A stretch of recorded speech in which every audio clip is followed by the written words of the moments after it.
پررعب انداز سے بیمار لڑکی کے گرد بیٹھے ہوئے لواحقین کو وہ کوئی اہم شخصیت نظر آئی۔ ایک مرد گلوگیر لہجے میں بولا، ماری بہنا سخت بیمار ہے، ڈاکٹر کہت ہے یہاں علاج نہ ہو سکت ہے۔ ہماری بہن بیمار ہے اور ڈاکٹر کہتے ہیں یہاں اس کا علاج نہیں ہو سکتا، کیوں؟ اس نے حیرانی بھرے لہجے میں پوچھا۔ اس مرد کے لہجے میں عجیب مایوسی بھری تھی۔ سرکار دی مرضی میڈم جی، نقاب پوش لڑکی نے پاس سے گزرتے سفید کوٹ والے ڈاکٹر کو آواز دی۔ ایکسکیوز می سر۔ جی مس۔ وہ اس کی طرف متوجہ ہوا۔ وہ باعتماد لہجے میں پوچھنے لگی، اس لڑکی کو وارڈ میں کیوں داخل نہیں کر رہے ہو؟ یہ دل کی مریضہ ہے مس، اور یہاں پر دل کے مریضوں کے لیے علاج کی سہولت موجود نہیں ہے۔ صبح سے انہیں یہی بتایا گیا ہے مگر ان کی سمجھ میں ہی نہیں آ رہا۔ اس طرح رونے دھونے سے یہاں دل کا وارڈ تو نہیں کھل جائے گا نا؟ یہ کہتے ہی ڈاکٹر آگے بڑھ گیا تھا۔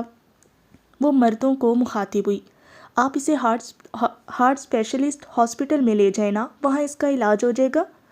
وہ روپے مانگت ہے بیگم صاحب۔ اس لڑکی سے ایک ہی مرد مخاطب تھا، باقی آنکھیں نمکی امید بھری نظروں سے اسے گھورے تھے۔ وہ وہاں مریضوں کی عیادتی کے لیے آیا کرتی، مگر ان مردوں کو روتے دیکھ کر اپنا ارادہ تبدیل کرتے ہوئے بولی، اچھا اپنی بہن کو اٹھا کر میرے ساتھ لے آؤ۔ تھوڑی دیر بعد وہ اس لڑکی کے 2 بھائیوں کو اپنے ساتھ کار میں بٹھا کر گنگا دھر ہارٹ ہاسپٹل کی طرف جا رہی تھی۔ بچی کے 3 بھائی وہیں رکے تھے۔ وہ 5 بھائیوں کی اکلوتی بہن تھی، سب سے چھوٹی اور لاڈلی، مگر اس کے دل کے 2 والو بند تھے۔ اس کی اوپن ہارٹ سرجری ہونے والی تھی۔ وہ غریب اس کے علاج کا خرچہ برداشت نہیں کر سکتے تھے، تبھی خیراتی اسپتال کے ایمرجنسی وارڈ میں بیٹھے رو رہے تھے۔ کوئی گھر اور زمین بھی نہیں تھی، ورنہ ضرور بیچ کر بہن کا علاج کرا لیتے۔ برقع پوش میڈم ان کے لیے رحمت کا فرشتہ ثابت ہوئی تھی۔ گنگا دھر ایک پرائیویٹ اور مہنگا ہاسپٹل تھا۔ ان جیسے لوگوں کو اکیلے تو وہاں کسی نے گھسنے نہیں دینا تھا، لیکن میڈم کی قیمتی کار کو دیکھ کر چوکیدار نے فوراً گیٹ کھول دیا۔ اگلے گھنٹے ڈیڑھ میں ان کی بہن کے مختلف ٹیسٹ شروع ہو گئے تھے۔ ماہر امراض قلب ڈاکٹر کرن مہتا سے برقع پوش میڈم نے تفصیلی بات چیت کی اور ان غریبوں کی بہن کا باقاعدہ علاج شروع ہو گیا۔ ہاسپٹل کی فیس وغیرہ ادا کر کے خوبصورت لڑکی انہیں تسلی دے کر چلی گئی، لیکن جانے سے پہلے بڑے نوٹوں کی ایک گٹی بڑے بھائی کے حوالے کرنے کے ساتھ اپنا موبائل فون نمبر بھی اسے دے دیا تھا کہ کسی بھی مسئلے کی صورت میں اسے کال کر لے۔ یقیناً وہ ان غریبوں کے لیے رحمت کا فرشتہ ثابت ہوئی تھی۔ کیا؟ اس کے لہجے میں شامل حیرانی غیر متوقع نہیں تھی، مگر جانے کیوں شیکر کو اس کی حیرانی مصنوعی لگی تھی۔ شاید آپ پہلے سے اس کے بارے میں جانتی ہیں، وہ سوال کرنے سے باز نہیں آیا تھا۔ وہ اطمینان سے بولی، نہیں، لیکن یہ ناممکن تو نہیں ہے نا؟ یوں بھی میرا تعلق شوبز سے ہے اور آپ جانتے ہوں گے کہ اس موضوع پر کئی فلمیں بن چکی ہیں۔ مس کلپنا، یقیناً آپ حقیقت اور فلم کے فرق سے اچھی طرح آگاہ ہوں گی، کلپنا نے کہا۔ اچھی طرح، لیکن فلمیں حقیقی زندگی سے متاثر ہو کر ہی بنائی جاتی ہیں۔ اور پھر چونکتے ہوئے پوچھا، ویسے آپ کو یہ کیوں کر لگا کہ میں پہلے سے اس کے بارے میں جانتی ہوں؟ میرا خیال تھا یہ بات سن کر آپ حیرت سے اچھل پڑیں گی۔ شیکر صاحب، جیون کے اتنے رنگ دیکھ چکی ہوں کہ حیران ہونا بھول گیا ہے۔ اسی وقت دروازہ کھول کر سعد اندر داخل ہوا۔ وہ ایک خوبصورت جوان تھا، دراز قامت اور کثرتی بدن کا مالک۔ اسے بھی فلموں میں کام کرنے کی آفر ہوئی تھی، مگر اداکاری اس کے بس سے باہر تھی۔ اسے دل میں چھپے جذبات چھپانا آتا ہی نہیں تھا۔ یہ کام ناممکن دیکھتے ہوئے اس نے آفر ٹھکرا دی تھی۔ شیکر نے کہا، آؤ سعد صاحب بیٹھو، میں میڈم کو اطلاع دینے آیا تھا کہ سیٹ پر ان کا انتظار ہو رہا ہے۔ سعد کا لہجہ مؤدبانہ ہونے کے باوجود اپنی حیثیت کا احساس لیے ہوئے تھا۔ ہاں چلو، کلپنا نے نشست چھوڑ دی۔ مس کلپنا، پھر کیا خیال ہے؟ اسے جانے پر آمادہ دیکھ کر شیکر نے جلدی سے پوچھا۔ کیسا خیال؟ کلپنا کے لہجے میں حیرانی تھی۔ اگر ثانیہ اور آپ کی ملاقات کرائی جائے۔ ثانیہ اس لڑکی کا نام تھا جو کلپنا کی ہم شکل تھی۔ شیکر صاحب، ہم شکل ہونے کا یہ مطلب نہیں کہ وہ میرے برابر ہو گئی ہے۔ میں بالی ووڈ کی نمبر 1 ہیروئن ہوں اور وہ کل ہی ایک اسٹیج شو میں سامنے آئی ہے، میرا اس کا کیا جوڑ؟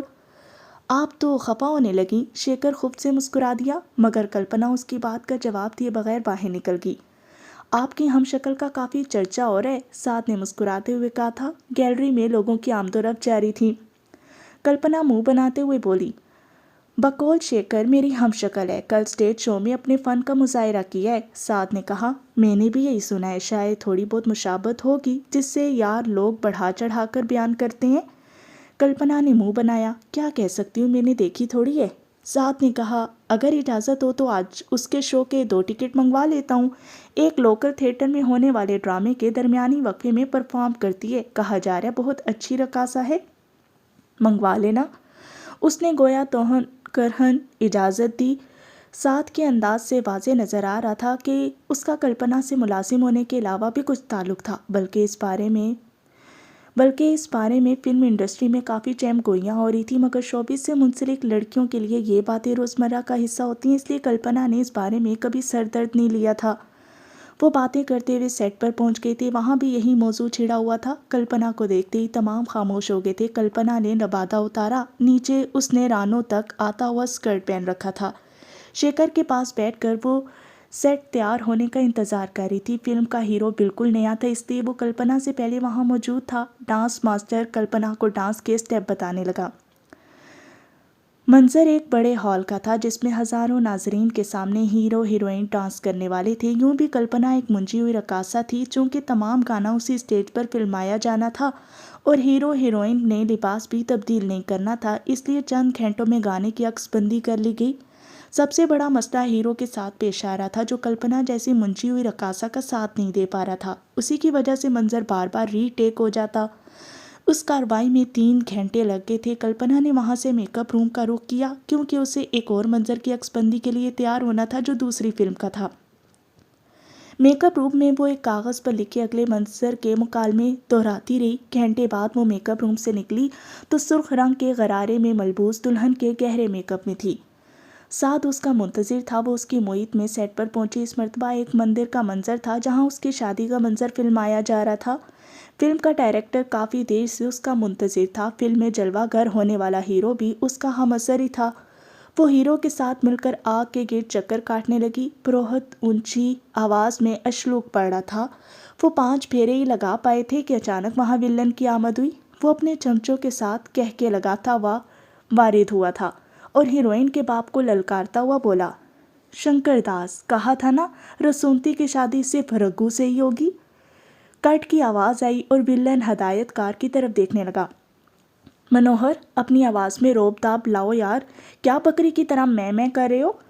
منوہر ولن کا اصل نام تھا۔ منظر دوبارہ شروع ہوا اور 2-3 بار ری ٹیک ہونے کے بعد منوہر صحیح انداز میں فقرہ کہہ پایا تھا اور کٹ کی آواز کے بغیر وہ منظر جاری رہا۔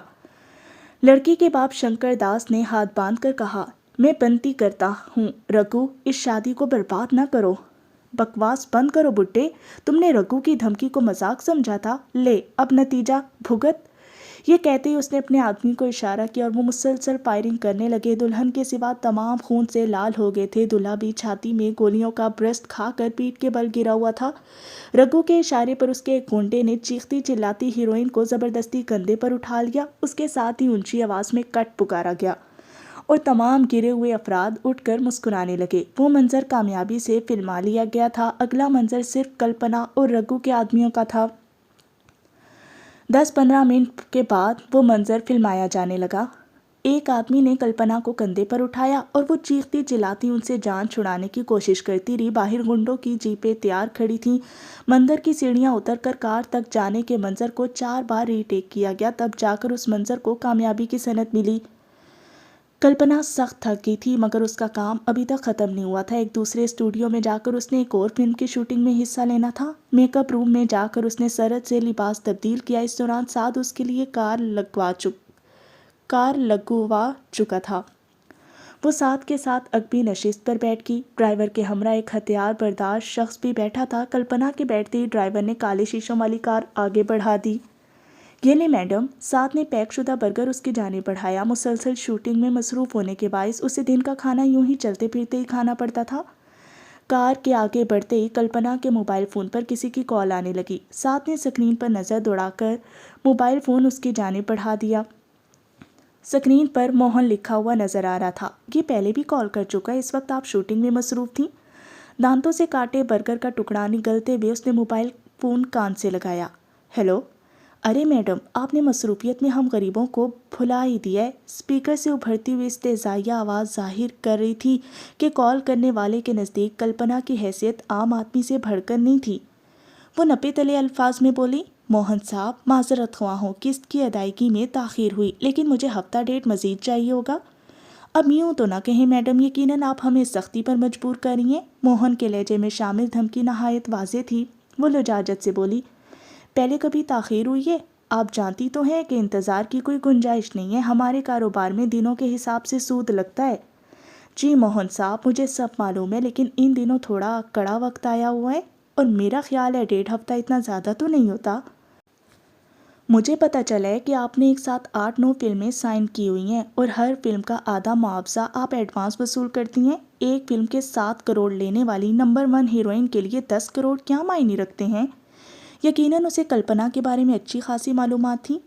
میں نے صرف آپ کا نہیں اور بھی کئی افراد کا قرض ادا کرنا ہے۔ آپ یہ بتائیں کہ ہفتے ڈیٹ کی گنجائش کریں گے یا نہیں؟ موہن شیطانی انداز میں بولا، ٹھیک ہے، لیکن اس کے لیے آپ کو 1-2 رات کا انعام میری جھولی میں ڈالنا ہوگا۔ کلپنا کے چہرے پر غصہ نمودار ہوا، مگر جب بولی تو یہ غصہ اس کے لہجے سے غائب تھا۔ موہن صاحب، معذرت کے ساتھ کہوں گی کہ میں ایسی ویسی لڑکی نہیں ہوں۔ کوئی بات نہیں، موہن اطمینان بھرے لہجے میں بولا۔ 10 کروڑ کی قسط ہے جس پر روزانہ کے حساب سے 10 لاکھ سود ادا کرنا ہوگا۔ کلپنا نے گہرا سانس لیتے ہوئے بے ساختہ آنے والے غصے کو برداشت کیا۔ آپ زیادتی کر رہے ہیں سر، وہ ترکی بترکی بولا۔ میں یا آپ؟ وہ بادل نخواستہ بولی۔ ٹھیک ہے، 2 ہفتے بعد آپ کو 11 کروڑ 40 لاکھ مل جائیں گے، لیکن اگلی قسط کا وقت 2 ہفتوں بعد ہی شروع ہوگا۔ بالکل بھی نہیں، موہن حتمی لہجے میں بولا۔ یہ 2 ہفتے اگلی قسط سے منہن نہیں کیے جا رہے، ہر قسط مقررہ وقت پر ہی ادا ہوگی۔ چلو اس متعلق بعد میں بات کر لیں گے۔ وہ اسٹوڈیو کے گیٹ میں داخل ہو رہے تھے، اس لیے کلپنا نے اس مسئلے کو وقتی طور پر ٹال دیا تھا اور موہن نے مزید کچھ کہے بغیر رابطہ منقطع کر دیا۔ ڈرائیور کار پارکنگ کی طرف لے گیا، ساتھ کلپنا کو مخاطب ہوا۔ میڈم، اس ڈانسر کے شو کی 2 ٹکٹ منگوا لی ہیں۔ اوپر نیچے سر ہلاتی وہ کار سے باہر نکلی۔ ادھ کھایا برگر اس نے وہیں سیٹ پر ہی چھوڑ دیا تھا۔ شوٹنگ 8:30 بجے کے قریب ختم ہوئی تھی۔ وہ سخت تھک چکی تھی۔ ایک ساتھ 9-10 فلموں میں کام کرنا اتنا آسان بھی نہیں تھا۔ گھر واپس جاتے ہوئے وہ سعد کو بولی، شاید میں شو دیکھنے نہ جا سکوں، کھانا کھا کر آرام کروں گی، تم اکیلے ہی چلے جانا، ہو سکے تو کوئی ویڈیو وغیرہ بنا کر لے آنا، دیکھ کر میں اپنی ہم شکل کا دیدار کر لوں گی۔ سعد نے اس کی معلومات میں اضافہ کرتے ہوئے کہا، آج سہ پہر کی خبروں میں 2-3 ٹی وی چینلز پر آپ کی ہم شکل کے ڈانس کی جھلک دکھائی گئی ہے۔ میں نے پہلی بار اسے دیکھا ہے، ہو بہو آپ کی کاربن کاپی لگتی ہے۔ کلپنا مسکرائی، میری ہم شکل ہونے کا اسے اتنا فائدہ تو ملنا چاہیے کہ خبروں میں دکھائی جائے۔ چوکیدار نے کلپنا کی کار کو پہچانتے ہی دروازہ کھول دیا تھا۔ کار کے رکتے ہی وہ نیچے اتری، سعد اس کے ساتھ ہی چل پڑا تھا۔ ڈرائنگ روم سے گزر کر خوابگاہ کی طرف بڑھتے ہوئے سعد نے کہا، منوہر پروڈکشن، گنگا جی انٹرٹینمنٹ اور اسکائی لائن پکچرز کی طرف سے فلموں کی آفر ہوئی ہے۔ اگلے ہفتے میں 1-2 روز کے فرق کے ساتھ تینوں فلموں کا مہورت ہے۔ وہ بغیر سوچے اطمینان سے بولی، تینوں فلمیں سائن کر لو۔ سعد متعرض ہوا، یوں ہی کہانی پڑھے بغیر؟ کل سکرپٹ منگوا کر دیکھ لو، اگر سیکس وغیرہ کے مناظر کی زیادہ ڈیمانڈ ہو تو معاوضہ بڑھا دینا، مناظر پر اعتراض نہ کرنا اور ایڈوانس کے لیے 60 کے بجائے 70% پر زور دینا۔ آپ کا شیڈول پہلے ہی بہت سخت ہے، مزید 3 فلموں کی گنجائش نکالنا بہت دشوار ہوگا۔ وہ خوابگاہ میں داخل ہو چکے تھے۔ سعد کے لہجے میں بھی کسی ملازم کے بجائے چاہنے والے کسی فکر تھی۔ وہ ایک مڑتے ہوئے اس کی باہوں میں جھول گئی۔ کیا کروں سعدی، آخر ماضی کی غلطیوں کو بھی سدھارنا ہوگا۔ اس کے چہرے پر ملائمت سے ہاتھ پھیرتے ہوئے وہ فکر مندی سے بولا، چاند سا چہرہ مسلسل کام کرنے سے مرجھا گیا ہے، تم وقت پر کھاتی پیتی بھی نہیں ہو، آخر کب تک یوں ہی چلتا رہے گا؟ اس نے سعد کے کشادہ سینے میں منہ چھپاتے ہوئے کہا، سعدی بہت تھک چکی ہوں، آرام کرنا چاہتی ہوں، تمہارے ساتھ بہت سارا وقت گزارنا چاہتی ہوں، لیکن حالات ذرا سی بھی اجازت نہیں دے رہے۔ سب ٹھیک ہو جائے گا میری جان، میرے بس میں ہو تو تمہاری تکلیفیں لے کر اپنی زندگی کی ساری خوشیاں، سکون اور آرام تمہارا مقدر کر دوں۔ کاش میں کہہ سکتی کہ مجھے یہاں سے بہت دور لے جاؤ، ایسی جگہ جہاں بس تم اور صرف تم ہی مجھے نظر آؤ۔ بالی ووڈ کی صف اول کی اداکارہ کے لہجے میں چھپی کسی دیہاتی عورت کی روح بول رہی تھی۔ اسکرین پر اس کے حسن کے جلوے دیکھ کر لاکھوں کروڑوں دل حسرت بھرے ٹھنڈے سانس لے کر رہ جاتے۔ انہیں معلوم نہیں تھا ہنستی مسکراتی شوخ و چنچل اداکارہ کن الجھنوں اور پکھیڑوں کی دلدل میں گردن دھسا بیٹھی تھی۔ سعد نے فوراً شکوے کے انداز میں کہا، ایسا تو میں کئی بار کہہ چکا ہوں، مگر نہ تو تم اسلام قبول کرنا چاہتی ہو اور نہ میرے ساتھ بھاگنا چاہتی ہو۔ وہ روحان سی ہو کر بولی، سعدی تم جانتے تو ہو کہ موہن داس کے ہاتھ کتنے لمبے ہیں، وہ دنیا کے کسی کونے میں ہمارا پیچھا نہیں چھوڑے گا۔ باقی مجھے اسلام قبول کرنے میں کوئی مسئلہ نہیں ہے، مگر ہندو شدت پسند تنظیمیں میرا جینا حرام کر دیں گی۔ دیو یا بھارتی نے بھی تو اسلام قبول کرنے کی غلطی کی تھی، دیکھا کیا سلوک ہوا تھا بیچاری کے ساتھ۔ پہلے ہی اتنی بکھیڑوں میں پڑی ہوں، ایک نیا محاذ کھڑا ہو جائے گا۔ اچھا کھانا کھا کر آرام کرو، میں چلتا ہوں۔ سعد کے پاس اس کی بات کا کوئی جواب نہیں تھا۔ اس کی دونوں آنکھوں اور ماتھے پر باری باری مہر محبت ثبت کرتا ہوا وہ باہر نکل گیا۔ وہ بس تمنا ہی کر سکتا تھا کہ کلپنا بلکہ ان دونوں پر آیا کڑا وقت ٹل جائے۔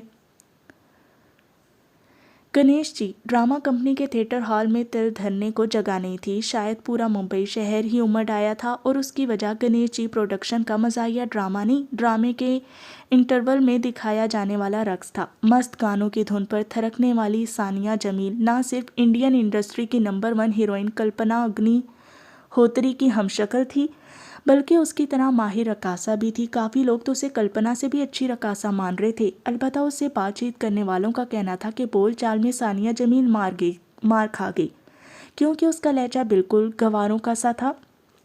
انگلش تو چھوڑو، وہ صحیح طریقے سے ہندی بھی نہیں بول سکتی تھی۔ وہ ایک دم ہی نمودار ہوئی تھی اور گزشتہ ایک ہفتے سے یہاں پرفارم کر رہی تھی۔ چھوٹے موٹے فلم سازوں کی طرف سے دوسرے ہی دن اسے فلم کی آفر ہو گئی تھی، لیکن اس کے 2 مستنڈے اور بد اخلاق بھائیوں نے وہ آفر فلم سازوں کے منہ پر دے ماری تھی۔ وہ اپنی بہن کو فلمی دنیا سے دور ہی رکھنا چاہتے تھے۔ شروع کے 2 دنوں میں انہوں نے نہایت معمولی معاوضے پر تھیٹر کمپنی کے ساتھ 2 دنوں کا معاہدہ دستخط کیا۔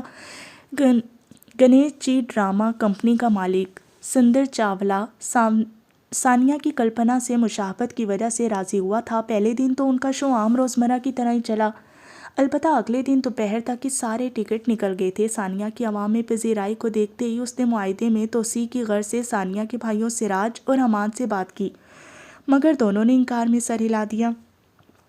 ان کا تعلق خانہ بدوش قبیلے سے تھا اور تینوں بہن بھائی مادری زبان میں بات کرتے تھے۔ وہ خانہ بدوش تھے، تہذیب و تمدن ان میں نام کو بھی نہیں تھا۔ سراج نے کہا، لالا جی تیں پرانے معاوضہ نو تے بھول ہی جاؤ، آپ پرانے معاوضے کو تو بھول ہی جائیں۔ تھیٹر کمپنی کا مالک سندرو چاولہ حاتم تائی کی قبر پر لات مارتے ہوئے بولا، اس میں اڑی کرنے کی کیا ضرورت، آپ 1.5 گنا لے لینا۔ دونوں بھائیوں نے بلند پاک کہکا لگایا۔ سراج بولا، اڑی اس تو 10 گنا معاوضہ تے دوسری تھیٹر کمپنی دے رہی ہے۔ ارے اس سے 10 گنا معاوضہ تو ایک دوسری کمپنی دے رہی ہے۔ سندر چاولہ نے غصے سے کہا، تمہارا دماغ ٹھیک ہے؟ تم چلتے پھرتے نظر آؤ، ہمیں اور بھی کئی کام کرنے ہیں۔ امان مادری زبان ہی میں بات کر رہا تھا۔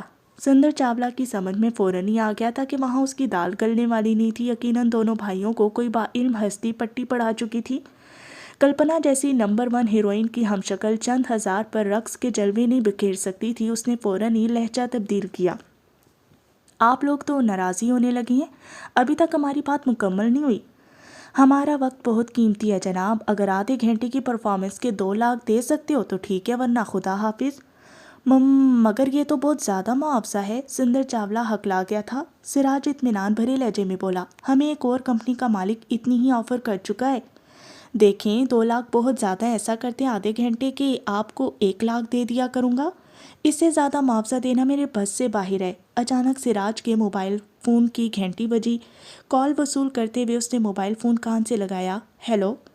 دوسری طرف کی بات سن کر اس نے کہا، ہاں جی میں سراج جمیل بول رہا ہوں، ثانیہ میری چھوٹی بہن ہے۔ چند لمحے دوسرے کی باتیں سننے کے بعد اس نے کہا، سندر صاحب کو معاہدہ ختم ہونے کا بتا کر میں آپ کو مطلع کرتا ہوں۔ رابطہ منقطع کر کے وہ امان کی طرف متوجہ ہوا۔ ممبئی فن سیوک ڈرامہ کمپنی کا مالک پرتاپ سنگھ بات کر رہا تھا، آدھے گھنٹے کا 2.5 لاکھ بتا رہا ہے۔ امان کے کچھ کہنے سے پہلے سندر چاولہ جلدی سے بولا، اچھا ٹھیک ہے، آدھے گھنٹے کے 2 لاکھ روپے طے ہو گئے۔ دونوں بھائیوں کے منہ سے کہکا ابل پڑا۔ امان بھائی کو مخاطب ہوا، پرتاپ سنگھ کو ہاں کر دو، ان تلوں میں تیل نہیں ہے۔ ٹھیک ہے بھائی۔ سراج نے موبائل فون اٹھایا، مگر اس کے نمبر ڈائل کرنے سے پہلے سندر چاولہ ہار مانتے ہوئے مرے مرے لہجے میں بولا، ٹھیک میں 2.5 لاکھ دے دیا کروں گا۔ دستخط کرواتے وقت اس نے 6 ماہ کا معاہدہ طے کرنا چاہا تھا، لیکن دونوں بھائی بڑی مشکل سے 1 ماہ پر راضی ہوئے۔ سندر چاولہ نے اسی دن نہ صرف ٹکٹ کی قیمت میں اضافہ کر دیا تھا بلکہ ہال میں مزید 100-150 کرسیاں بھی لگا دی تھی۔ اس کے باوجود ہال میں مزید لوگوں کے آنے کی گنجائش نہیں رہی تھی۔ درجنوں آدمی تو کرسی نہ ملنے کے سبب ہال کی دیواروں کے ساتھ لگے کھڑے تھے۔ تمام بیزاری اور کوفت بھرے انداز میں سستے فنکاروں کے بوگس مکالمے سن رہے تھے۔ انہیں شدت سے ثانیہ جمیل کا انتظار تھا۔ سعد بھی اس وقت تھیٹر ہال میں موجود تھا۔ کلپنا کے نہ آنے کی وجہ سے وہ اپنے ہمراہ ایک دوست کو لے آیا تھا۔ تھیٹر میں اسے فلمی دنیا سے متعلق کافی لوگ نظر آئے تھے۔ تمام کا مطمع نظر ثانیہ کی دیدی تھا۔ اور پھر انتظار کی گھڑیاں ختم ہوئی، ڈرامے میں وقفہ آیا اور تمام کی بےتاب نظریں اسٹیج کی جانب متوجہ ہو گئی۔ سامنے کے پردے گرائے جا چکے تھے، ہلکے انداز میں خوبصورت ساز بجنے لگے۔ دھیمے سروں میں بجنے والے سازوں کے ساتھ پازیب کی کھنک ابھری اور ایک دم پردے اٹھا لیے گئے۔ اسٹیج پر موجود لڑکی کی پیٹھ تماشائیوں کی جانب تھی اور وہ اپنے بائیں پاؤں کے پنجے کو خاص انداز میں فرش سے ٹکرا کر پاؤں میں پہنی پازیب کی چھنکار کو مدھم ساز سے ملانے کی کامیاب کوشش کر رہی تھی۔ ساز تھوڑے تیز ہوئے، دونوں پاؤں باری باری اٹھا کر فرش پر مارتے ہوئے ایک دم اس نے اپنا رخ تماشائیوں کی جانب موڑا، مگر اس کے ساتھ اندھیرا چھا گیا تھا۔ ساز مزید تیز ہوئے اور اچانک ہی تیز روشنی کی لکیر اس لڑکی پر پڑی۔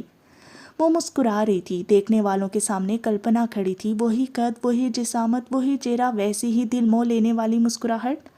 تھیٹر ہال بلند سیٹیوں سے گونج اٹھا تھا۔ روشنی کی لکیر نے پھیل کر تمام سٹیج کو روشن کر دیا تھا۔ ساز مزید تیز ہوئے اور وہ خوبصورت انداز میں لہرانے لگی۔ اس کا رقص شاید کلپنا اگنی ہوتری سے بھی زیادہ خوبصورت تھا، لیکن وہ جتنی بھی ماہر رقاصہ ہوتی آخر تھی تو نقل۔ اسے جتنی پذیرائی مل رہی تھی وہ کلپنا کی ہم شکل ہونے کی وجہ سے مل رہی تھی۔ یہ تو بالکل تیرے والی کی نقل ہے، ساتھ کے ساتھ بیٹھے اس کے دوست شاہ زیب نے سرگوشی کی۔ ٹھیک کہہ رہے ہو یار، ذرا سا بھی فرق نظر نہیں آ رہا۔ ساتھ نے اس بات میں سر ہلایا۔ اگر میڈم کو میں تھوڑی دیر پہلے گھر چھوڑ کر نہ آ رہا ہوتا تو صاف کہہ دیتا کہ یہ میڈم کلپنا ہی ہے۔ میڈم تو وہ دوسروں کے لیے ہے، تمہارے لیے تو چندہ ہے نا، شاہ زیب نے اسے چھیڑا۔ واضح نظر آ رہا تھا کہ ان دونوں کی پریم کتھا شاہ زیب سے چھپی نہیں تھی، بلکہ شاہ زیب کے اندرون خانہ کافی لوگ اس بات سے واقف تھے۔ ساتھ نے منہ بناتے ہوئے کہا، بکواس نہ کرو یار۔ شاہ زیب اس کی ناگواری کو نظر انداز کرتے ہوئے بولا، ویسے میرا مشورہ تو یہی ہے کہ اسے چھوڑو، ثانیہ کو پکڑو، مسلمان بھی اور غریب بھی، میڈم کلپنا کے تو ہمیشہ نیچے لگے رہوگے۔ ساتھ صاف کوئی سے بولا، بات شکل کی نہیں روح کی ہوتی ہے۔ ثانیہ جمیل کے نزدیک میں ایک عام تماش بین ہوں اور کلپنا کے لیے سب کچھ۔ باقی ثانیہ کے بھائیوں کے متعلق پتہ چلا ہے کہ وہ اس کے قریب کسی مرد تو کیا غیر عورت کو بھی نہیں بھٹکنے دیتے۔ سنا ہے بیچاری صحیح طریقے سے بات ہی نہیں کر سکتی، غیر مردوں کو دیکھ کر تو بالکل ہی گھبرا جاتی ہے۔ صحیح کہہ رہے ہو یار، خالی شکل کا ایک جیسا ہونا کوئی معنی نہیں رکھتا۔ شاہ زیب فوراً ہی متفق ہوا۔ آدھا گھنٹہ گزرنے کا پتہ ہی نہیں چلا تھا۔ ایک دم ساز دھیمے ہوئے اور ثانیہ کا لچکتا بل کھاتا خوبصورت سراپا تھم گیا۔ ناظرین کی طرف رخ کر کے اس نے ہندوؤں کے انداز میں دونوں ہاتھ باندھے اور جھک کر آداب کہنے لگی۔ صاف نظر آ رہا تھا کہ وہ اپنی ہر ادا میں کلپنا کی نقالی کر رہی تھی۔ یقیناً اسے تربیت دینے والے نے کلپنا کی ہر حرکت اور انداز سے اسے سکھایا تھا، یا شاید کلپنا کی ویڈیوز وغیرہ دیکھ دیکھ کر اس نے یہ سب سیکھ لیا تھا۔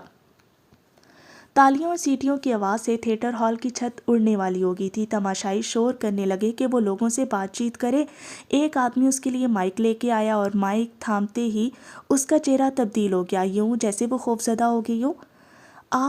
آپ ساریاں نو دھنیہ واد، میں تھاری ثانیہ جمیل۔ اس نے ہندی میں بات کرنے کی کوشش کی اور ناکام ہو کر مادری زبان بولنے لگی۔ مادری زبان میں بات کرتے ہوئے بھی اس کی زبان لڑکھڑا رہی تھی۔ مختصر فقرہ کہہ کر وہ پیچھے کو چل دی۔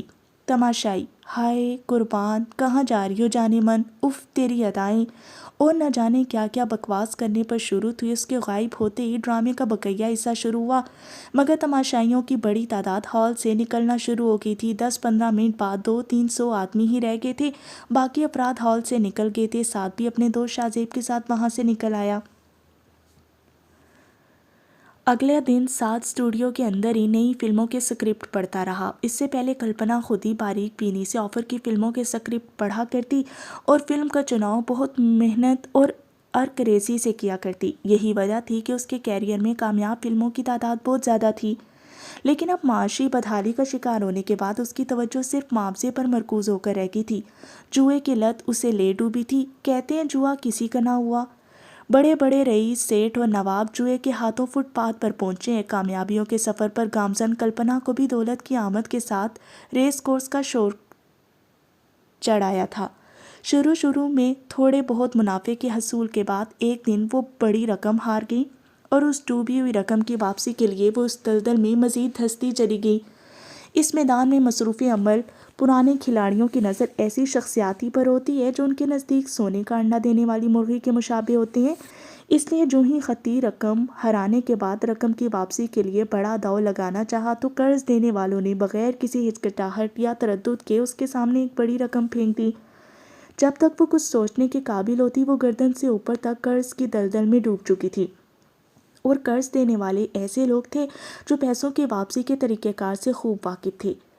100 کروڑ روپیہ آسان اقساط کی بدولت 160 کروڑ کے ہندسے کو چھونے لگا۔ ایک دم سے کلپنا کو لگا کہ اب وہ اپنے لیے نہیں، موہن داس وغیرہ ہی کے لیے کمائے گی۔ ہر 3 ماہ بعد 10 کروڑ کی ادائیگی یقیناً مشکل کام تھا۔ وہ ایک فلم کا 6-7 کروڑ لیتی تھی اور فلم کی تکمیل میں سال کا عرصہ لگ جاتا۔ شاہانہ زندگی کا خرچ نکال کر اس کے پاس اتنی رقم نہیں بچتی تھی کہ وہ ہر 3 ماہ میں 10 کروڑ کی خطی رقم ادا کر سکے۔ یوں بھی وہ صحت کا بہت خیال رکھا کرتی اور 2-3 سے زیادہ فلموں میں کام کرنے سے گریز کرتی تھی۔ انہی دنوں اس کی زندگی میں سعد کی آمد ہوئی۔ پرانے مینیجر کو بھاری معاوضے کی ادائیگی سے قاصر ہوئی اور اس کی متلاشی نگاہیں سعد پر پڑیں جو ایک درمیانی درجے کی اداکارہ کے ساتھ تھا۔ اس سے پہلے اس کی چند بار سعد سے ہیلو ہائی ہو چکی تھی اور سعد کی نظروں میں خاص التجا کو پڑھنے میں اسے کوئی دقت نہیں ہوئی تھی۔ اسے تو یوں بھی محبتوں بھرے پیغامات سے واسطہ رہتا تھا، لیکن ساتھ میں کوئی خاص بات تھی جس کی توجہ سے وہ قاصر تھی۔ اور پھر چوں ہی اس نے سعد کو اپنا مینیجر بننے کے آفر کی بغیر لمحہ ضائع کیے اس نے آفر قبول کر لی۔ 1 ماہ کے اندر اس کی کوئی بات سعد سے چھپی نہیں رہی تھی، اسے معلوم ہی نہیں ہوا اور سعد اس کے دل کے گہرائیوں میں اترتا چلا گیا۔ اس کے ساتھ ہی سعد نے اس کے سارے کاموں کو یوں سنبھال لیا کہ وہ بہت ساری فکروں سے آزاد ہو گئی تھی۔ معاشی بحران کی وجہ سے وہ بہت زیادہ شراب نوشی کرنے لگی تھی۔ سعد کی بدولت وہ آہستہ آہستہ شراب سے دور ہٹتی گئی۔ اسے قرض کی دلدل سے نکالنے کے لیے بھی سعد نے ہاتھ پاؤں مارنے شروع کر دیے تھے۔ ایک دن وہ اسے کہہ رہا تھا، آپ کو معیار کے بجائے مقدار پر انحصار کرنا ہوگا۔ وہ معترض ہوئی، مگر اس طرح میں اپنا مقام کھو دوں گی۔ اگر 1-2 اچھی فلموں کے ساتھ 5-6 فلاپ فلمیں آ جائیں تو مذائقہ نہیں۔ تماش بین فلم کی کہانی کے ساتھ فنکاروں کی اداکاری کو بھی مد نظر رکھتے ہیں، اور سچ تو یہ ہے کہ چھوٹے اور نو آموز اداکاروں کے ساتھ آپ کی اداکاری کچھ زیادہ ہی اجاگر ہوگی۔ ایسی صورت میں فلاپ فلم بھی آپ کے مقام پر اثر انداز نہیں ہو سکے گی۔ سعدی، لگتا ہے کبھی سنبھل نہیں پاؤں گی۔ 70 کروڑ بہت بڑی رقم ہے، مجھے نہیں لگتا اس جنم میں خلاصی نصیب ہوگی۔ بڑی مشکل سے میں ان کی پہلی قسط ادا کر پائی ہوں اور اس کے لیے بھی مجھے مزید قرض لینا پڑا تھا۔ سب ٹھیک ہو جائے گا چندا۔ سعد نے اسے کھینچ کر باہوں میں بھر لیا۔ اس کے سینے پر سر ٹیکتے ہوئے اس نے آنکھوں میں آئی نمی کو بہنے کی اجازت دے دی۔ وہ خوش قسمت تھی کہ اس غرض کی دنیا میں اسے ایسی باہیں میسر تھی جن کی آغوش میں آ کر وہ پرسکون ہو جاتی۔ ایسا مخلص سہارا موجود تھا جس کے سامنے رو کر وہ اپنے دل کا بوجھ ہلکا کر لیتی۔ ایسا خیال رکھنے والا موجود تھا جسے اس کے کھانے پینے اور آرام کی فکر تھی۔ سعد نے فلموں کی شوٹنگ کا سارا شیڈول اس کے سامنے رکھ دیا۔ ٹائم ٹیبل پر نگاہ دوڑاتے ہوئے وہ تھکے تھکے لہجے میں بولی، ہفتے میں کوئی چھٹی بھی نہیں آ رہی؟ سعد نے ہنکار ابھرتے ہوئے کہا، 12 فلمیں ایک ساتھ سائن کرنے کے بعد یقیناً یہ گیلا کرنا کچھ جچتا نہیں ہے۔ نئی فلموں کا ایڈوانس وصول کر لیا ہے؟ سعد نے اس بات میں سر ہلایا۔ 14 کروڑ 70 لاکھ میرے پاس ہیں۔ کلپنا ہنسی، تو انہوں نے 70% ایڈوانس دے دیا ہے؟ جی ہاں، اور سیٹھ گپتا رام باندرے سے 15 کروڑ 1 سال کے لیے مانگے ہیں۔ کوٹھی کے کاغذات رہن رکھ دیے ہیں، 16 کروڑ واپس کرنے ہوں گے۔ کوٹھی کی قیمت 8 کروڑ سے زیادہ نہیں ہے۔ اس بنیے سے اس کرپا کی توقع نہیں تھی۔ 1 ہفتے بعد اس کے بیٹے کی شادی ہے۔ محفل موسیقی کے دوران چند گانوں پر آپ کو رقص کرنا ہوگا۔ کلپنا حقارت سے بولی، تو یہ سخاوت اس لیے دکھائی ہے؟ سوری، مجبوری تھی۔ سعد جانتا تھا کہ کلپنا جیسی صف اول کی اداکارہ کے لیے کسی سیٹھ کی شادی میں رقص کرنا کتنا توہین آمیز تھا۔ مجموعی طور پر کتنی رقم اکٹھی ہوئی ہے؟ کلپنا نے اس کی معذرت پر کوئی رد عمل ظاہر نہیں کیا۔ سعد نے کہا، 30 کروڑ سے کچھ اوپر ہی ہے۔ اگر کسی طرح مزید 70 کروڑ پیدا ہو جائیں تو موہن داس سے ہمیشہ کے لیے جان چھوٹ جائے گی۔ یکمشت 100 کروڑ کی ادائیگی سے بقیہ سود ختم ہو جائے گا۔ سعد دھیمے لہجے میں بولا، میرے گھر کا 2 کروڑ مل رہا ہے، فائدہ نظر نہیں آ رہا۔ کلپنا نے نفی میں سر ہلایا۔ تمہارے زیورات؟ کلپنا نے مایوسی سے کہا، 3-4 کروڑ سے زیادہ کے نہیں ہیں۔ میری سمجھ میں یہ نہیں آ رہا کہ ایک قرض چکانے کے لیے تم مزید قرض کیوں لے رہی ہو؟ آخر دوسروں کو بھی تو قرض واپس کرنا ہوگا۔ سعدی موہن داس نے 100 کروڑ پر 4 سال کی مہلت دے کر 60% منافع وصول کر رہا ہے، اور یہ مہلت بھی ایسی ہے کہ ہر 3 ماہ بعد 10 کروڑ ادا کرنے ہوں گے، جبکہ سیٹھ گپتا رام باندرے نے 15 کروڑ پر 1 سال کے لیے صرف 7% منافع طلب کیا ہے، اور رقم کی واپسی بھی 1 سال بعد ہونا ہے۔ اور جانتے ہو موہن داس نے کیا دھمکی دی ہے کہ اگر میں نے مقررہ عرصے کے اندر مطلوبہ رقم واپس نہ کی تو مجھے سال بھر ان کے لیے کام کرنا پڑے گا۔ کیسا کام؟ دن کو جو چاہے کروں، مگر رات کو جہاں وہ بھیجے گا مجھے جانا پڑے گا۔ وہ کمینہ مجھے پہلے بھی یہ آفر کر چکا ہے، اور اگر میں رقم واپس نہیں کرنا چاہتی تو کوئی بات نہیں، لیکن بدلے میں مجھے 2 سال اس کے اشاروں پر چلنا پڑے گا۔ سعد کے چہرے پر غصہ نمودار ہوا، مگر اس نے کچھ کہنے سے گریز کیا تھا۔ 2-3 لمحوں کے بعد اس نے زبان کھولی۔ 3 کروڑ کے زیورات، 2 کروڑ کا میرا مکان، 31 کروڑ میرے پاس موجود ہیں۔ اب بھی ہم ہدف سے بہت دور ہیں۔ کلپنا نے لقمہ دیا۔ میرا خیال ہے اس شیڈول میں 2 فلموں کی گنجائش نکل آئے گی۔ اپنی حالت دیکھی ہے؟ سعد نے اسے ڈانٹا۔ ہیپاٹائٹس کی مریض لگ رہی ہو تو کیا کروں؟ وہ غصے سے چیخ پڑی تھی۔ اپنی عزت نیلام کر دوں؟ کسی فاحشہ کی طرح روزانہ نئے مرد کا پہلو گرم کرتی رہوں؟ سعد نے اسے ملامتی نظروں سے گھورا، مگر کچھ کہنے سے گریز کیا۔ کلپنا نے ایک دم اپنا سر تھاما اور پھر نادم لہجے میں بولی، سوری سعدی، میری سمجھ میں کچھ نہیں آ رہا۔ سعد نے اس کا ملائم ہاتھ تھاما اور چاہت بھرے لہجے میں بولا، چندہ کیوں ہلکان ہوتی ہے؟ وہ کہہ دیا نا سب کچھ ٹھیک ہو جائے گا۔ ابھی تک ہفتہ ہے ہمارے پاس، اور اس وقت تک کچھ نہ کچھ بندوبست ہو جائے گا۔ یہ کہتے ہوئے وہ اپنے چہرے سے تفکرات کی پرچھائیاں دور نہیں کر سکا تھا۔ کلپنا پھیکے انداز میں مسکرائی۔ کسے دھوکہ دے رہے ہو؟ سعد نے مایوسی سے سر جھکا لیا۔ اس نے موضوع تبدیل کرتے ہوئے پوچھا، کیا دھرم تبدیل کے بغیر میں آپ کی پتنی نہیں بن سکتی؟ نہیں، سعد نے نفی میں سر ہلا دیا۔ کلپنا کو دل کی گہرائیوں سے چاہنے کے باوجود وہ یہ قدم نہیں اٹھا سکتا تھا۔ کلپنا تلخ ہوتے ہوئے بولی، تمہیں میری شکل ہی پیاری لگتی ہے نا، اور وہ خانہ بدوش رقاصہ میری ہم شکل بھی ہے اور تمہاری ہم مذہب بھی۔ میرا خیال ہے اسی کو اپنا لو۔ سعد ترکی بترکی بولا، اگر بات صورت کی ہو تو تم سے کی خوبصورت بھی مل جائیں گی۔ کلپنا کھلکھلا کر ہنسی۔ سچ کہوں سعدی، اگر مجھے کچھ ہو گیا تو تمہیں میرا نعم البدل مل جائے گا، البتہ تمہیں کچھ ہو گیا تو میں جیتے جی مر جاؤں گی۔ بکواس نہ کیا کرو، سعد نے اس کا ملائم ہاتھ ہونٹوں سے لگاتے ہوئے ڈانٹا۔ سعدی میں مسلمان بن جاؤں گی، مگر اپنا اسلام کسی پر ظاہر نہیں کروں گی۔ آخر اسے یہی تجویز سوجی تھی۔ سعد نے دھیرے سے سر ہلا دیا تھا۔ رات آدھی سے زیادہ گزر چکی تھی۔ بمبئی کی سڑکوں اور ہوٹلوں میں زندگی اسی رفتار سے جاری و ساری تھی جیسے کہ دن کے وقت ہوتی ہے، البتہ رہائشی کالونیوں اور گھروں میں صرف حفاظتی بتیاں روشن تھیں۔ سفید رنگ کی سوزوکی وین ایک کوٹھی کے عقبی دروازے پر آ کر رکی۔ اس میں ڈرائیور کے علاوہ 4 افراد سوار تھے۔ چاروں نیچے اترے۔ انہوں نے چہرے پر کالے نقابوں سے ڈھانپے ہوئے تھے۔ ڈرائیور نے باہر نکلنے کی کوشش نہیں کی۔ ایک نقاب پوش نے سائلنسر لگے پستول کا رخ کھمبے سے لٹکتی اسٹریٹ لائٹ کی طرف کیا۔ ہلکی سی ٹھک کے ساتھ ہی بتی کا شیشہ چھناکے سے ٹوٹ گیا تھا۔ گلی میں چھایا ملگجا اجالا اندھیرے میں تبدیل ہو گیا۔ بتی کے ٹوٹتے ہی 2 آدمیوں نے ہاتھ ملا کر پکڑے، جبکہ تیسرا پاؤں ان کے ہاتھوں پر رکھ کر اوپر ہوا، اور اگلے ہی لمحے وہ کوٹھی کی اونچی دیوار پر لیٹا تھا۔ چوتھا آدمی بھی تیسرے کی تقلید میں اوپر پہنچا، اور پھر دونوں نے مل کر نیچے والوں کو بھی اوپر کھینچ لیا۔ چاروں ایک ساتھ نیچے لٹکے اور کوٹھی کے اندر کود کے سارا کام وہ خاموشی سے کر رہے تھے۔ معلوم یہی ہوتا تھا کہ وہ مکمل منصوبہ بنا کر ہی پہنچے تھے، اور ہر ایک کو اپنا کام اچھی طرح معلوم تھا۔ 2-2 کی ٹولیوں میں وہ دائیں بائیں سے اندرونی عمارت کا چکر کاٹتے ہوئے سامنے پہنچے۔ کوٹھی کے دائیں جانب ملازموں کے کوارٹر موجود تھے۔ اس طرف جانے والے دونوں افراد نے ملازموں کے کوارٹرز کو باہر سے کنڈی کیا اور آگے بڑھ گئے۔ کوٹھی کے سامنے نمودار ہوتے ہی انہیں چوکیدار داخلی دروازے کے ساتھ سٹول پر بیٹھا ہوا نظر آیا۔ اس کا ہتھیار 2-3 قدم دور دیوار کے سہارے کھڑا تھا۔ دائیں جانب والے دونوں افراد نے آنکھوں ہی آنکھوں میں ایک دوسرے کو اشارہ کیا اور ایک دم چوکیدار کی طرف دوڑ پڑے۔ وہ کاہل انداز میں بیٹھا نیند کو بھگانے کی کوشش کر رہا تھا۔ دوڑتے قدموں کی آواز سنتے ہی اس نے ہڑبڑا کر ہتھیار کی طرف بڑھنے کی کوشش کی، مگر اس وقت تک دونوں نقاب پوش اس کے سر پر پہنچ گئے تھے۔ بغیر لمحہ ضائع کیے ایک نقاب پوش نے ہاتھ میں پکڑے پستول کا دستہ پوری قوت سے چوکیدار کے سر پر دے مارا۔ وہ اوہ کی آواز کے ساتھ زمین پر ڈھیر ہو گیا تھا۔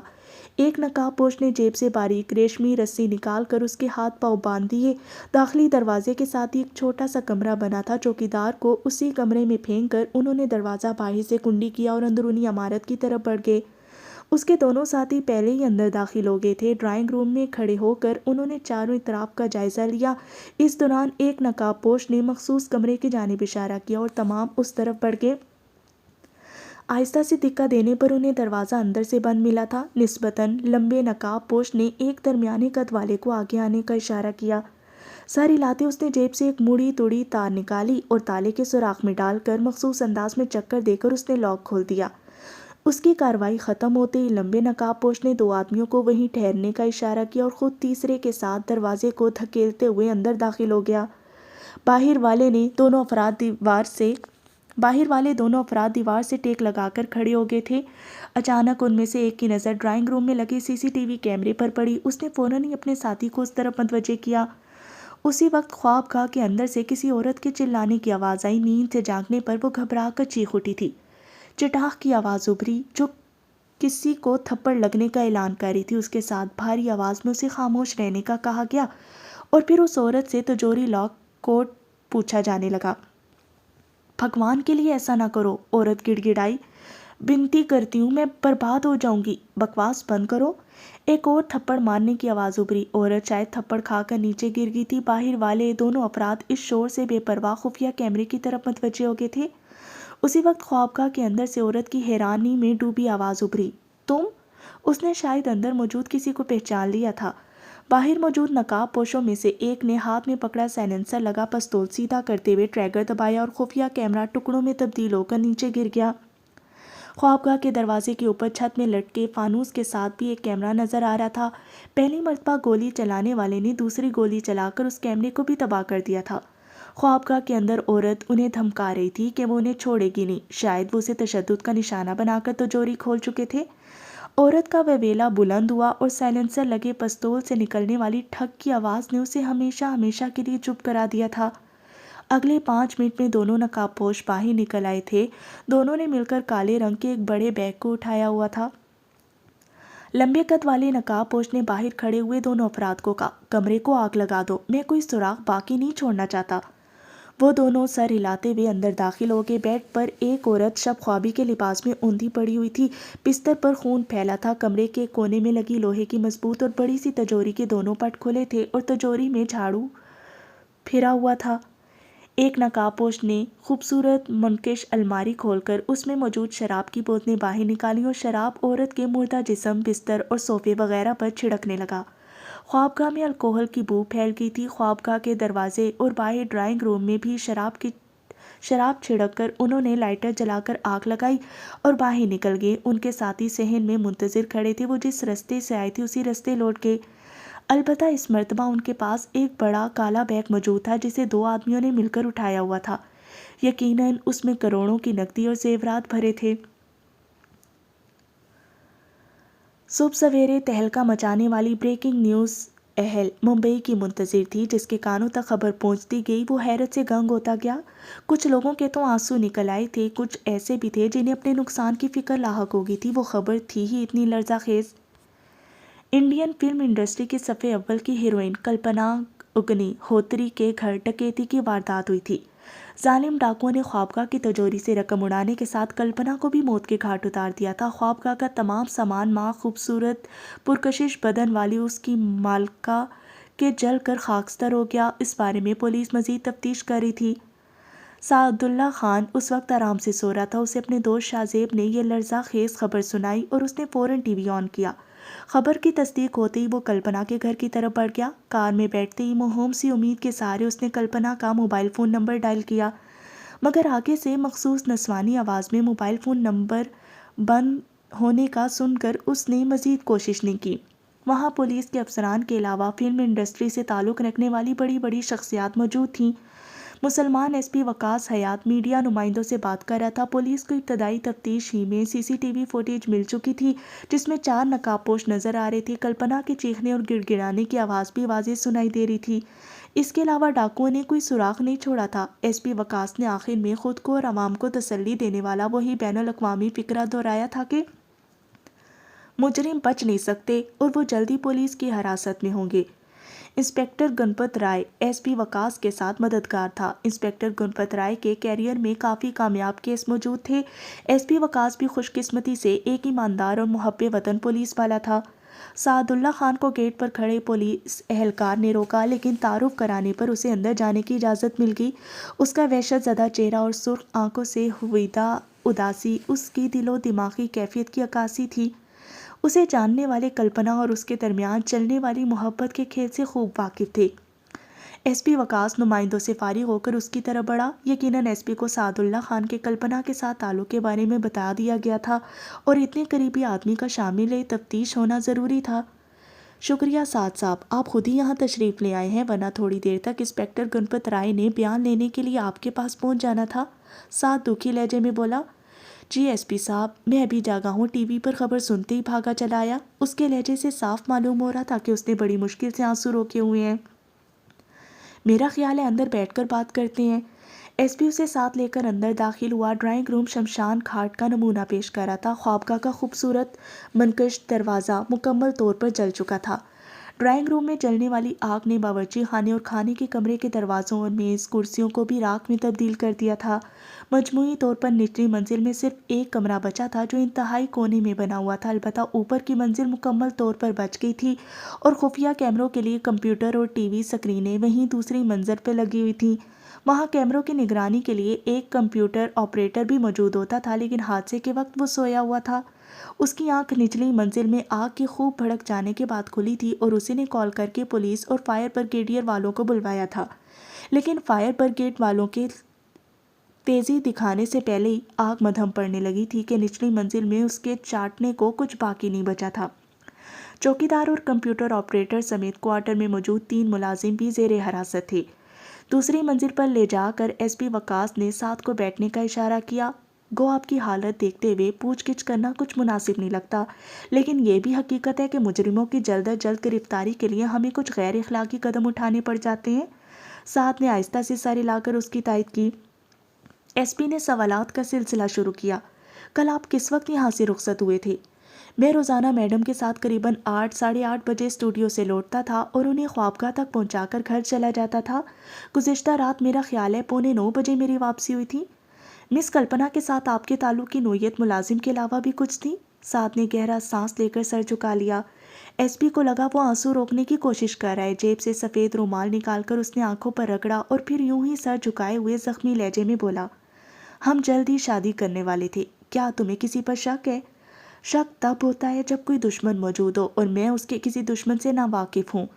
تمہارے خیال میں اس قتل کا محرک کیا ہو سکتا ہے؟ سعد نے انکشاف کیا۔ گزشتہ رات خوابگاہ کی تجوری میں قریباً 31 کروڑ روپیہ نقد اور 3-4 کروڑ کے زیورات موجود تھے۔ ایک چھوٹی سی تجوری میں اتنی زیادہ رقم کیسے سما سکتی ہے؟ ایس پی نے حیرانی ظاہر کی۔ پہلی بات تو یہ کہ میڈم کی خوابگاہ میں موجود تجوری چھوٹی سی نہیں ہے، اور دوسرا تمام رقم امریکن ڈالرز کی شکل میں تھی۔ اس رقم کے بارے میں تم دونوں کے علاوہ کس کس کو پتا تھا؟ یقین سے کچھ نہیں کہہ سکتا۔ گزشتہ ہفتے میں نے تمام وصولیاں نقد رقم کی صورت میں کی کیونکہ میڈم اکاؤنٹ میں پیسے نہیں رکھنا چاہتی تھی۔ وجہ؟ وہ پچھلے چند ماہ سے گردن تک قرض میں ڈوبی ہوئی تھی۔ قرض کی رقم یکمشت ادا نہ کرنے کی وجہ سے اسے بھاری سود بھی ادا کرنا پڑ رہا تھا، اور اس سود سے جان چھڑانے کے لیے اسے 100 کروڑ نقد کی ضرورت تھی تاکہ سود سے اپنی جان چھڑا سکے۔ میرا سوال ہنوز تشنا ہے۔ میں نے پوچھا ہے کہ اتنی بڑی رقم اس نے اپنے اکاؤنٹ میں کیوں نہیں رکھی؟ اسے ہر 3 ماہ بعد 10 کروڑ کی بھاری رقم مسٹر موہن داس کو ادا کرنا ہوتی، اور اس بار وہ قسط کے بجائے قرض کی اصل رقم ادا کر کے اس پر لگنے والے سود سے جان چھڑانا چاہتی تھی۔ اگر وہ اکاؤنٹ میں پیسے رکھتی تو یقیناً مسٹر موہن داس تک کی خبر پہنچ جاتی اور وہ قسط کی وصولی کے لیے میڈم پر زور دیتا۔ موہن داس؟ ایس پی نے اس کی جانب سوالیہ نظریں اٹھائی۔ یہ وہی موہن داس ہے نا؟ ساتھ قطع کلامی کرتا ہوا تلخ لہجے میں بولا، بالکل وہی، جس کے بارے میں پولیس اچھی طرح جانتی ہے لیکن اس کا کچھ بگاڑ نہیں سکتی۔ یہ بھی خوب کہی، ایس پی نے بے بسی سے کہا۔ جانتے بھی ہو کہ کتنے وزیر اس کی مٹھی میں رہتے ہیں، پھر ایسا سوال کرنے کی ضرورت باقی نہیں رہتی۔ بہرحال یہ بتائیں، کیا اس قتل کے پس پردہ موہن داس ہو سکتا ہے؟ سعد نے نفی میں سر ہلایا۔ اسے قابل نفرت سمجھنے کے باوجود مجھے میڈم کے قتل میں اس کا ہاتھ نظر نہیں آ رہا۔ یوں بھی میڈم نے اسے 170 کروڑ کی ادائیگی کرنا تھی، اور 170 کروڑ کی جگہ 35 کروڑ کی وصولی یقیناً احمقانہ سوچ کا شاخسانہ ہو سکتی ہے۔ البتہ قتل کے بجائے خالی ڈکیتی کا کیس ہوتا تو ایسا سمجھا جا سکتا تھا۔ گزشتہ ہفتے میں جن لوگوں سے وصولیاں کی ہیں، کیا ان میں کوئی ایسی شخصیت ہے جس پر شک کیا جا سکے؟ سیٹھ گپتا رام باندرے سے 15 کروڑ کی رقم کوٹھی کے کاغذات رہن رکھ کر وصول کی تھی۔ اس کے علاوہ 3 نئی فلموں کا ایڈوانس لیے جانے والی رقم تھی۔ رقم دینے والوں میں کوئی بھی ایسا نہیں ہے جس پر شک کیا جا سکے۔ ملازموں میں سے کوئی ایسا جس کا کردار مشکوک ہو؟ کچھ کہہ نہیں سکتا، ایس پی نے معنی خیز انداز میں کہا۔ ویڈیو میں میڈم کلپنا کی جو آخری آواز سنائی دی، اس سے لگتا ہے کہ خوابگاہ میں داخل ہونے والے 2 نقاب پوشوں میں سے ایک کو تو وہ اچھی طرح جانتی تھی، اور اس کے قتل کے پس پردہ بھی یہی وجہ ہے۔ سعد کے چہرے پر پھیکی مسکراہٹ نمودار ہوئی۔ جانتا ہوں، اس کیس میں سب سے زیادہ مشکوک میری ذات ہے، کیونکہ میرے علم کے مطابق اس رقم کے بارے میں ہم دونوں کے علاوہ کوئی نہیں جانتا تھا۔ ایس پی کا انداز اسے تسلی دینے والا تھا۔ ایک بات تمہارے حق میں جاتی ہے کہ ویڈیو میں نظر آنے والے 4 نقاب پوشوں میں کوئی بھی جسامت میں تم سے مشابہ نہیں ہے۔ اس مرتبہ سعد خاموش رہا تھا۔ اس کے بعد بھی ایس پی نے سوالات کا سلسلہ جاری رکھا تھا۔ آخر میں وہ کہہ رہا تھا، ٹھیک ہے سعد صاحب، ضرورت پڑنے پر آپ کو دوبارہ بھی زحمت دوں گا، اور سعد اسپات میں سر ہلاتے ہوئے وہاں سے نکل آیا۔ کلپنا اگنی ہوتری کی موت کی خبر آخر باسی ہو گئی تھی۔ پولیس شروع میں تو تندہی سے اس کے قاتلوں کی تلاش میں سرگرداں رہی، لیکن جلدی پولیس کو ہار ماننا پڑی۔ ملازموں نے انہیں کوئی بھی کام کی خبر معلوم نہیں ہو سکی، اور نہ کسی ملازم کا مجرموں سے تعلق وغیرہ ثابت ہوا تھا۔ سعد اللہ خان کو ایس پی وقاص نے کافی بار تھانے بلا کر گھما پھرا کر اس سے کچھ معلوم کرنے کی کوشش کی، مگر اس واردات میں سعد اللہ کی براہ راست ملوث ہونے کا کوئی ٹھوس تو کیا عام ثبوت بھی نہیں مل سکا تھا۔ تفتیش کا دائرہ بڑھاتے ہوئے ایس پی نے کلپنا کی ہمشکل ثانیہ جمیل اور اس کے بھائیوں سے بھی پوچھ گچھ کی، مگر ان کی ذہنی سطح دیکھتے ہوئے ایس پی نے انہیں دوبارہ بلانے کی ضرورت ہی محسوس نہیں کی تھی۔ ثانیہ بیچاری تو مادری زبان کے علاوہ بات ہی نہیں کر سکتی تھی۔ اس کے پاس سب سے بڑا سراغ سی سی ٹی وی فوٹیج اور ایک ڈاکو کے بھاری آواز میں کہے ہوئے 2-3 فقرے تھے۔ یقیناً کسی کو جسامت کے بلبوتے پر پہچاننا ناممکن ہے، کیوں کروڑوں کی آبادی میں ہزاروں لاکھوں لوگ ایک سی جسامت کے مل جاتے ہیں۔ اسی طرح آواز سے بھی تبھی پہچان ہو سکتی ہے جب بولنے والے کو انسان پہلے سے جانتا ہو۔ یہ بھی ممکن تھا کہ بولنے والا آواز تبدیل کے بعد کر رہا ہو۔ البتہ کلپنا نے اس وقت مجرم کا نام منہ سے نکالا ہوتا تو مجرم کی پہچان ہو جانا تھی۔ آہستہ آہستہ پولیس کی سرگرمی ماند پڑنے لگی، کیونکہ جس کیس کا کوئی سراغ نہ ملے پولیس اس پر زیادہ سر نہیں کھپاتی، اور وقت گزرنے کے ساتھ ساتھ پرانے کیس کی فائل نئے جرائم کی فائلوں تلے دب جاتی ہے۔ کلپنا کی موت کے بعد بھی 2-3 ایسے جرم ہو چکے تھے جن کی وجہ سے پولیس کو کلپنا کا قتل بھلانا پڑا۔ کلپنا کے قتل پر سب سے زیادہ نقصان موہن داس اور ان فلم سازوں کو ہوا تھا جن کی فلمیں تکمیل کے مراحل میں تھیں، اور کلپنا کی موت کی وجہ کام ٹھپ ہو گیا تھا۔ سب سے آخر میں کلپنا نے جو 3 فلمیں سائن کی تھیں ان کی عکس بندی شروع ہی نہیں ہو پائی تھی۔ اس وجہ سے ان فلم سازوں کا صرف اتنا ہی نقصان ہوا تھا جتنا انہوں نے کلپنا کو ایڈوانس کی مد میں دیا تھا۔ گو 170 کروڑ موہن داس کے لیے خطی رقم تھی، مگر اس کا کاروبار یہی تھا، اور کاروبار میں ایسا نقصان چلتا رہتا ہے۔ بھاگتے چور کی لنگوٹی کے مصداق اس نے کلپنا کی کوٹھی پر قبضہ جمانا چاہا، مگر کوٹھی کے گروی ہونے کا سن کر اپنا سا منہ لے کر رہ گیا تھا۔ کلپنا کے قاتلوں کی تلاش میں اس نے بھی کافی ہاتھ پاؤں مارے، اپنے کارندوں کا کافی دوڑایا بھگایا کہ لوٹی جانے والی رقم ہی سے اپنا تھوڑا بہت نقصان پورا کر سکے، مگر وہ گدھے کے سر سے سینگوں کی طرح غائب ہو گئے تھے۔ پولیس کی طرح اسے بھی سب سے زیادہ سعد اللہ خان پر شک تھا۔ اس کی نگرانی وغیرہ کروانے اور اپنے مخصوص افراد کو اس کے پاس بھیج کر سنگن لینے سے موہن داس کو یقین ہو گیا کہ سعد کے ہاتھ اس بارے میں بالکل صاف ہیں۔ وہ بیچارہ تو کلپنا کی موت کے غم میں بستری سے لگا ہوا تھا۔ بلا شک و شبہ سعد دل کی گہرائیوں سے کلپنا کو چاہتا تھا۔ آخر تھک ہار کر موہن داس نے بے فائدہ کوششیں ترک کر دیں۔ کلپنا کے متبادل کے طور پر تمام فلم سازوں کی نظریں ثانیہ جمیل کی طرف اٹھیں، مگر اس کے بھائیوں نے سختی سے انکار کر دیا تھا۔ ان کے تیز اسٹیج شو سے حاصل ہونے والا معاوضہ ان کے لیے کافی تھا اور وہ اپنی بہن کو فلمی دنیا سے دور ہی رکھنا چاہتے تھے۔ یوں بھی کلپنا کی موت کے بعد ثانیہ جمیل کے شو کو بہت زیادہ پذیرائی ملنے لگی۔ پہلے پہل وہ صرف رات کو ایک شو کیا کرتی، مگر اب وہ 3-4 تھیٹر کمپنیوں میں پرفارم کرتے ہوئے کلپنا اگنی ہوتری کی موت کی ہمدردیاں سمیٹ رہی تھی۔ وہ کبھی زندگی میں کلپنا کو ملی بھی نہیں تھی، لیکن شکل کی مشابہت نے اس پر کامیابیوں کے دروازے کھول دیے تھے۔ اس کو ملنے والے فوائد ہی کی وجہ سے ایس پی وقاص اس کی جانب متوجہ ہوا، لیکن اسے کچھ حاصل نہیں ہو پایا تھا۔ ثانیہ تو پولیس کو دیکھ کر تھر تھر کانپ رہی تھی، بہت ہی ڈرپوک لڑکی تھی، نہ جانے اسٹیج پر وہ اتنے آدمیوں کے سامنے ناچ کیسے لیتی تھی۔ اس کے علاوہ وہ بالکل ان پڑھ گوار بھی تھی۔ اس کے برعکس کلپنا بہادر و نڈر ہونے کے ساتھ اعلیٰ تعلیم یافتہ بھی تھی۔ انگریزی پر تو اسے اہل زبان کی طرح عبور تھا، ہندی بھی فصاحت سے بولتی۔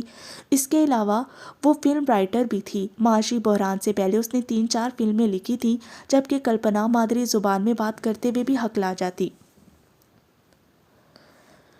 کب تک اس کے غم میں صاحب فراش رہوگے؟ شاہ زیب سعد کی خوابگاہ میں بیٹھا مستبصر تھا۔ سعد اللہ خان حسب معمول بستر میں گھسا تھا۔ کافی جاننے والے اور دوست احباب اس کے پاس کلپنا کی موت کی تعزیت کرنے آئے تھے۔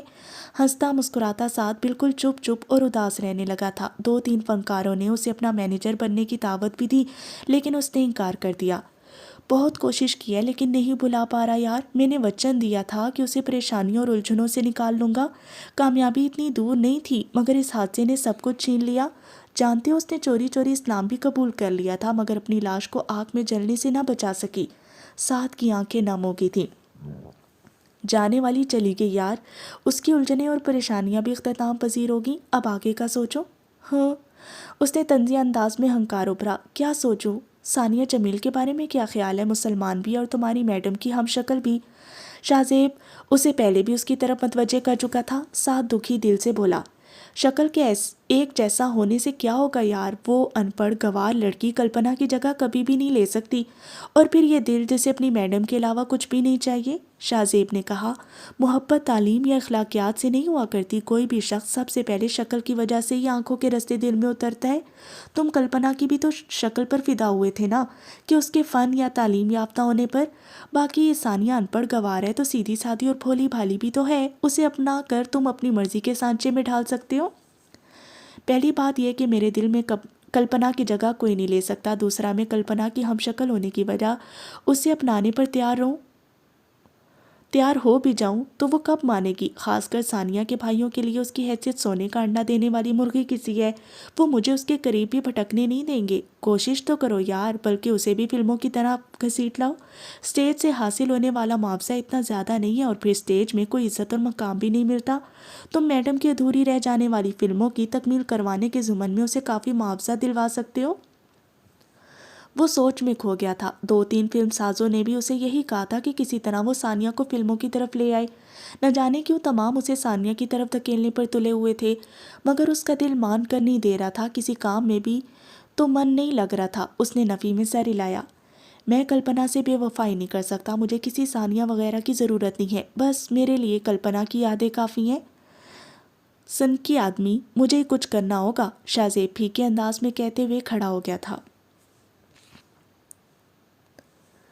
کچے مکان کے سامنے کار روک کر وہ نیچے اترے۔ دستک دینے پر دروازہ ایک نوجوان نے کھولا۔ تعارف کرا کر انہوں نے ثانیہ کے بڑے بھائی سے ملنے کی خواہش کی۔ تھوڑی دیر بعد وہ سراج جمیل کے سامنے بیٹھے تھے۔ مصافحہ کرتے ہوئے سراج نے سوالیہ نظروں سے انہیں گھورا۔ میرا نام شاہ زیب ہے، یہ آکاش اور پردیپ سنگھ۔ شاہ زیب اپنا اور ساتھیوں کا تعارف کراتے ہوئے کہا، ہم ضروری کام کے سلسلے میں حاضر ہوئے تھے۔ سراج طنزیہ انداز میں بولا، تھارا ضروری کام منے پتا، آپ کے ضروری کام کا مجھے پتہ ہے۔ شاہ زیب سرد سے بولا، آپ غلط سمجھے، ہمارا تعلق تھیٹر یا کسی ڈرامہ کمپنی سے نہیں ہے، ہم بس آپ کے فائدے کے لیے حاضر ہوئے تھے۔ ہر جی اپنا فائدہ سوچت ہے، ہر کوئی اپنا فائدہ سوچتا ہے۔ بالکل، شاہ زیب نے اس بات میں سر ہلایا، لیکن بلا شک و شبہ آپ کو زیادہ فائدہ پہنچے گا۔ تبھی میں بولوں تھارا اپنا فائدہ ضرور ہے، تبھی میں کہوں کہ آپ کا اپنا فائدہ ضرور ہوگا۔ دیکھو سراج صاحب، غور سے سننا، میری بات بہت ضروری ہے۔ تم اپنی بہن کو ضائع کر رہے ہو، اسٹیج پر رقص کر کے وہ کتنا کچھ کما لے گی، خاص کر اس صورت میں کہ اس شعبے میں ناچنے گانے والیوں کی کوئی کمی نہیں۔